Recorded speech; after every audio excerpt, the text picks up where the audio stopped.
तूळ राशीच्या दृष्टीने विचार केला असता 2 जून ते 31 ऑक्टोबर हा काळ तुमच्यासाठी केवळ संतुलनाचा नाही, तर हा काळ आहे करिअर, नाव आणि यशाला नवीन दिशा देण्याचा.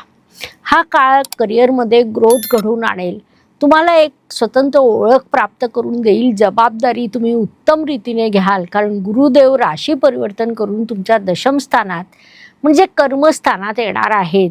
महत्त्वाची बाब म्हणजे तिथे उच्चीचे होणार आहे, ज्यामुळे करिअर, व्यवसायातील स्टेटस, समाजातील स्टेटस, तुमची प्रतिष्ठा, तुमचे अधिकार हे लोकांच्या नजरेत येणार आहे, जी अत्यंत सकारात्मक बाब म्हणता येईल.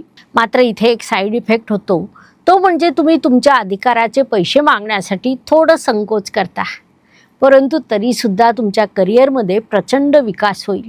गुरुदेव तूळ राशीसाठी तृतीयेश आणि षष्ठेश आहेत. आता ते तुमच्या दशम स्थानात म्हणजे कर्क राशीत प्रवेश करणार आहेत. कर्क राशीमध्ये ते उच्चीचे होतात, अत्यंत प्रबळ होतात, त्यामुळे तुम्हाला करिअरमध्ये एक मजबूत ग्रोथ मिळेल.